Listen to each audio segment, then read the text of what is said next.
The Teddy Bear Will. Part 1. The Funeral. Chapter 1.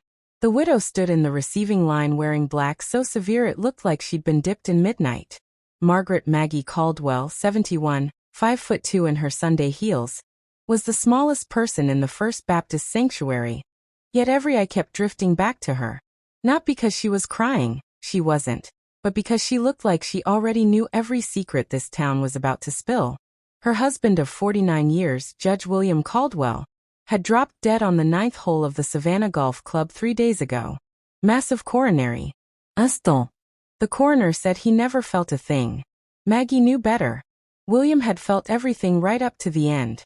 She greeted mourners with the same soft, "Thank you for coming," until her sister-in-law Evelyn swept in like a hurricane in Chanel. "Maggie, darling," Evelyn cooed, air-kissing both cheeks without actually touching them. "We'll take care of everything now. William always said I was the one with the head for money." Maggie smiled the way sweet tea smiles right before you realize it's unsweetened. "I'm sure he did, Evelyn." Behind Evelyn stood her daughter, Claire, 45, Botox fresh, clutching a Hermes bag that costs more than most people's cars. Claire had the same predatory brightness in her eyes her mother had. "We've already called the estate attorney," Claire whispered, squeezing Maggie's hand hard enough to bruise. "Family only tomorrow at 10. You don't have to worry about a thing." Maggie looked down at the perfectly manicured fingers crushing hers. "I never do," she said. Chapter 2. That night, Maggie sat alone in the big house on Victory Drive. Spanish moss slapped the windows like it wanted in on the secret too. She poured one finger of William's Pappy Van Winkle, raised the glass toward his empty leather chair and said, "You always did love a good show, Billy." Then she walked upstairs to the nursery that hadn't been a nursery in 30 years. On the top shelf sat Mr. Cuddles, a threadbare teddy bear with one eye missing and a faded red bow tie. William had given it to their granddaughter Lily the week she was born. Lily was 9 now, and Mr. Cuddles had pride of place on her bed in the pool house out back where she lived with her mama, Claire, ever since Claire divorced Lily's daddy and moved back home to help take care of Granddad. Maggie lifted the bear down. It was heavier than it should have been. She turned it over. The seam along the back had been carefully restitched with red thread, William's favorite color. Maggie took the silver letter opener from William's old desk, said a quiet apology to Mr. Cuddles, and slit the seam. Inside, rolled tight as a diploma, was a single document on heavy cream paper. William's handwriting. The real will. Dated 6 weeks ago. Witnessed by 2 nurses from the cardiac wing and notarized the day before he died. Everything, the house, the investments, the offshore accounts nobody knew about, the undeveloped 400 acres on Tybee Island, left in trust to Margaret and Caldwell and upon her death, to Lily Grace Caldwell alone. A yellow post-it was stuck to the front. "If you're reading this, darling, it means Evelyn and Claire finally showed their teeth. Burn the forgery, they'll wave tomorrow. Then call Jackson Tate. Tell him checkmate. Love always, Billy." Maggie pressed the will to her heart and laughed until she cried. Part 2. The Forgery. Chapter 3. 10 o'clock the next morning, the family gathered in the mahogany-paneled office of Calhoun and Associates. Present. Evelyn and Claire. Dressed like they were attending a victory parade. Maggie, in the same black dress from the funeral. Lily dragged along because children should learn about responsibility. Harrison Calhoun III, the attorney, looking like a man who'd rather be anywhere else. Harrison cleared his throat. "Judge Caldwell executed a new will 4 months ago. I have the original." He slid thick copies across the table. Evelyn snatched hers first. A smile spread across her face like oil on water. According to the forged document, William had left everything to Evelyn, in grateful appreciation for her lifelong devotion. With Claire as executor and Lily receiving a modest trust, to be managed by her mother. Maggie didn't even pick up her copy. Harrison frowned. "Mrs. Caldwell, do you need a moment?"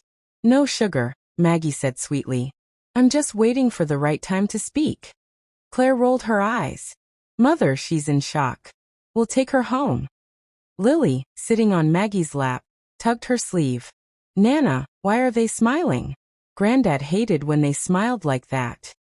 Evelyn's smile froze. "Children should be seen and not heard, Lily." Maggie kissed the top of Lily's curls. It's all right, baby. Nana's got something to say. She reached into her purse and pulled out Mr. Cuddles. Claire laughed. Mother, really? Maggie turned the bear around, opened the slit back, and let the real wool unfurl like a battle flag. Harrison's eyes went wide. He took the document with trembling hands. Evelyn lunged. That's nonsense. Some senile scribble. Harrison held up a hand. This is the judge's handwriting. I'd know it anywhere. And these witnesses. He looked up pale. Mrs. Caldwell, why didn't you bring this to me immediately? Because my husband wanted y'all to dig your own grave first, Maggie said. And Lord, you brought the backhoe. Chapter 4. The next 6 months were war. Evelyn and Claire hired the most expensive lawyers in Atlanta. They claimed William was coerced, demented, drugged. They produced new medical records, paid character witnesses, even tried to have Maggie declared incompetent. Every night, Lily slept with Mr. Cuddles under her pillow and asked, Are the bad guys going to win, Nana? Never, baby, Maggie whispered. Truth always outweighs money. It just takes longer sometimes. Part 3, The Trial. Chapter 5. Chatham County Superior Court, October. The air smelled like justice and hairspray. The star witness for the defense, Dr. Philip Langford, William's former cardiologist, ready to swear the judge was confused and paranoid in his final months. On cross-examination, Jackson Tate, William's oldest friend and the lawyer the judge trusted most, played a bombshell. A video, taken by Lily on her little pink tablet, hidden in Mr. Cuddles the day Evelyn and Claire thought no one was listening. Evelyn's voice clear as a bell. Once the old bat signs the new power of attorney, we'll have her declared incompetent by Christmas. Then the offshore accounts are ours. The Tybee land alone is worth $40 million. The courtroom gasped. Evelyn turned the color of spoiled milk. Claire tried to bolt. Deputies caught her at the door. Chapter 6. Verdict. The teddy bear will was ruled the one and only valid last will and testament of Judge William Caldwell. Evelyn and Claire were charged with forgery, conspiracy, and attempted grand larceny. Both took plea deals, 15 years in state prison. Part 4, The New Beginning. Chapter 7. 2 years later. The house on Victory Drive smells like cinnamon rolls every morning. Maggie, now 73, sits on the wide porch swing with Lily, now 11, reading applications for the William Caldwell Scholarship Fund they started with part of the Tybee land sale. Mr. Cuddles sits between them, lovingly restitched, both eyes restored, red bow tie crisp and new. Lily looks up. Nana, do you think Granddad's watching? Maggie smiles at the sky where the Spanish moss waves like it's applauding. Every single day, baby. And I swear he's laughing his head off. She pulls Lily close. Family isn't always the people you're born to, Maggie says. Sometimes it's the people willing to rip open a teddy bear to save you. Lily giggles. Best bear ever. Maggie kisses her forehead. Best granddaughter ever. Fade out on 2 silhouettes on a porch swing as the Georgia sun sets gold and perfect behind them. The end.